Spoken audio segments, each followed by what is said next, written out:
live from Anaheim, California, site of the All-Star Game in the Major Leagues.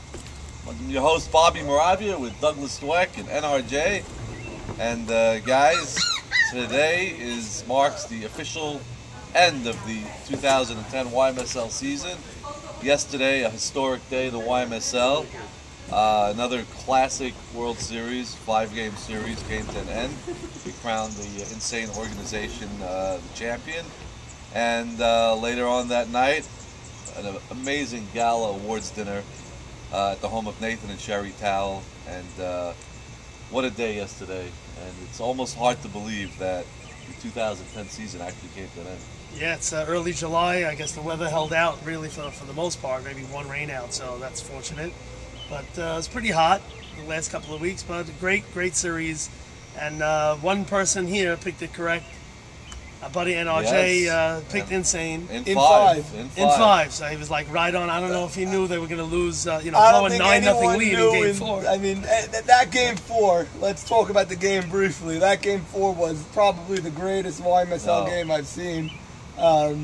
Very high scoring game, but no huge errors. Everything seemed like really real base hits, line drives, and for a team facing elimination down 9-0 to come back in the last 3 innings with 13 unanswered runs. Off of Stevie Azer. Off of Stevie Azer. I mean, you would never, ever think that could happen, but that's why they play the games, as they say. And then to bounce back and win Game 5 after blowing a lead like that, that's something. I got to tell you, and I mentioned this last night, Stevie Azer said after the first inning of Game 5, he retired them 1-2-3, and I bumped into him in the dugout. I was doing a dugout interview at the time, and I told him, oh, that was a good inning, 1-2-3. He says, yes, I'm settled down now. They're not scoring anything. And 7 innings later, he was a 9-0 champion. Yeah, and that's also, we got to say, it says a lot about the U.S. Marshals team. Most teams down 9-0 in a deciding game, you might just say, you know, this isn't our year. We had a great run. Well, most teams would know that they were down 9-0. Who knows what these guys... That is true. We've been saying ticking time bombs. So 9-0, you'd think they'd be stabbing each other on the side. They were. You know? They were stabbing each other, even during the comeback. Dash hit that 3-run homer to cap the comeback, and he cursed out 2 or 3 of his teammates as he rounded third, I believe. This is why he should be batting 6th, not 7th, and on and on. So, and you would think when you lose a game like that, because we were on the sidelines, with some of the insane players, they were devastated after that loss. And you look at the expression on their faces, you really don't know how they were going to rebound for that game. And we thought U.S. Marshals were going to come out and continue the assault and just win the next game. Yeah, I spoke to Chucky last night during the event, during the dinner, and he was saying that twice he blew 2-0 leads to lose 3 in a row in the World Series. So he said, when they lost that Game 4, he thought he was like cursed. Well, like he'd never win the big one. It's very funny because in Game 4, in the beginning of the game, everyone looked like everyone would have bet anything that Insane would win it. Then when Marshals came back and won, everyone was siding with the Marshals to keep the momentum and win it. And you just never know. It was a great series. Game 5 was a little boring, but everyone was still on the edge of their seats because you just saw what happened in Game 4. It's never over. Yeah, I think also people were rooting for Marshals because they were also witnessing history and they wanted to see that. We checked Elliot Kelp,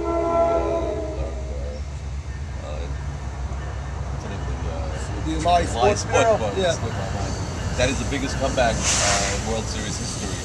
9 runs topping the 6 by Dallas in 1982. So once again, it was just an incredible ending, and we're going to talk. I'd like to congratulate Insane once again, and we're going to talk about the awards dinner last night. And for some of you who didn't have a chance to attend, we're going to review some of the winners and talk about some of the surprises, losers. It was truly a star-studded affair. It certainly was. The red carpet was peppered with stars. Yes, and it was great to see a lot of the old-timers come back. Stevie Shalom, Swami, Hurdle, Ray Day.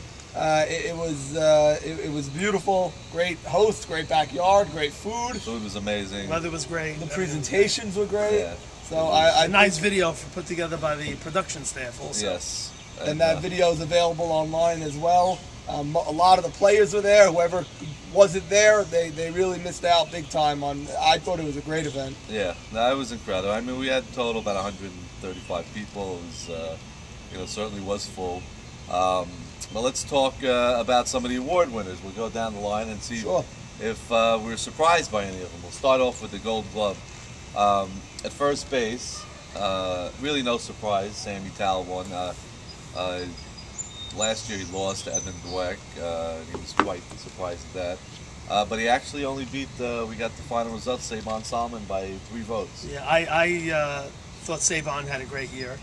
And I thought he could have taken that award. He was, pegging guys out at home that were coming home from third, on throws from the infield and doubling them up. I thought he played great. So it could have been close. Like you said, 3 votes. Sabon claims that if people looked at it objectively, he would win the Gold Glove. I think overlooked was Stephen Batesh here. I think he's the best defensive first baseman in the league, if we're truly going by defense only.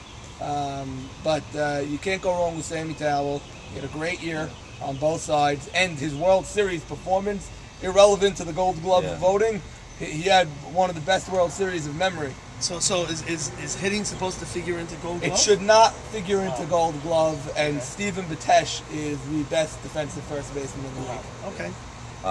We might add too, on Sabon's behalf, that he does not have a great infield, and he does not have great arms in infield. So he's really got to be some superhero to make scoops and all these wide throws. I mean, Adam Marshall with a weak arm, and Azer doesn't have a great arm, and Asher, so, and you look at Insane's infield, he's got an all-star at every position, so the job's much easier for Sammy Tal.